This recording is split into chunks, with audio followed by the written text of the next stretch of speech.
Hello বন্ধুরা, তোমরা সবাই কেমন আছো? আমি খুব ভালো আছি, তাই চলে আসলাম তোমাদের সামনে আরও একটা নতুন ভিডিও নিয়ে। আমি এখানে পটল পাতা ভালো করে ধুয়ে কেটে নিয়েছি।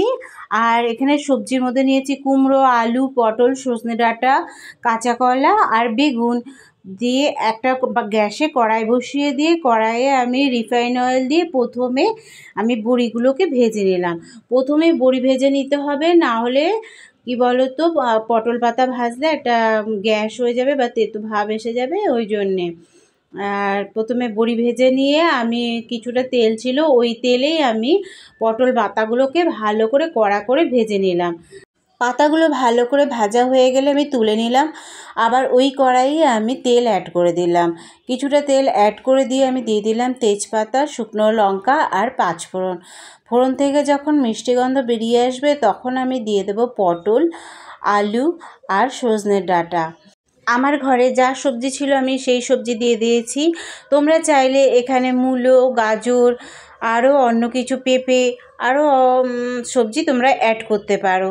আর উপর দিয়ে দিয়ে দিলাম কাঁচা কলা আর কিছুটা পরিমাণ মতো লবণ দিয়ে আমি কিছুটা ভেজে নেব। যখন একটু ভাজা ভাজা হয়ে আসবে তখন আমি দিয়ে দেব কুমড়ো আর বেগুন। কুমড়ো আর বেগুনগুলোও আমি দিয়ে ভালো করে ভেজে নেব। আমি ভালো করে ভেজে নেব। আর এখানে ঢাকা দিয়ে দিয়ে ভাজতে হবে, কারণ সবজিগুলো ঢাকা দিয়ে দিয়ে ভাজলে ভালোভাবে মজে যাবে। আর এখানে দিয়ে দিয়েছিলাম একটু বাটা মশলা, অল্প জিরে, অল্প আদা আর একটা কাঁচা লঙ্কা দিয়ে বেটে নিয়ে আমি দিয়ে দিলাম।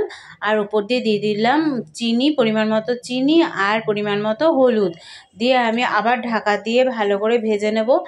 আর মশলাটাও কষে যাবে, মশলাটাও কষিয়ে নেব। দিয়ে কষানো হয়ে গেলে আমি দিয়ে দেব জল। এখানে জল দিয়ে আমি ভালো করে ফুটিয়ে নেব। আর জলটা আমি এখানে বেশিই দেব, কারণ এটা ঝোল হবে। আর ওপর দিয়ে যখন ঝোল ফুটে উঠবে তখন দিয়ে দেব বড়ি। বড়ি দিয়ে আমি ভালো করে ফুটিয়ে নেব। দিয়ে এখানে আমার সবজিও সেদ্ধ হয়ে গেছে। আর দিয়ে দেব পটল পাতাগুলো। ওপর দিয়ে পটল পাতা দিয়ে আমি কিছুক্ষণ ফুটিয়ে নেব। আবার ঢাকা দিয়ে কিছুক্ষণ ফুটিয়ে নিয়ে আমার সবজি রেডি হয়ে যাবে। আর ওপর দিয়ে আমি কিছুটা ঘি দিয়ে দিয়েছিলাম। শুক্তোতে একটু ঘি দিলে ভালো লাগে। এটা তোমরা সিজন চেঞ্জ হচ্ছে তো, এটা রুগীদের পথ্য হিসাবেও খেতে পারো। আবার তোমার সিজন চেঞ্জের সময় মুখে কোনো স্বাদ লাগে না, এটার মুখের স্বাদ ফিরিয়ে আনতেও সাহায্য করবে।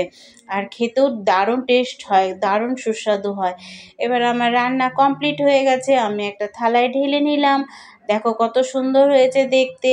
তোমাদের যদি আমার এই ভিডিওটি ভালো লাগে তাহলে একটা লাইক, কমেন্ট, শেয়ার করে দিও। আজকের মতো টাটা বন্ধুরা।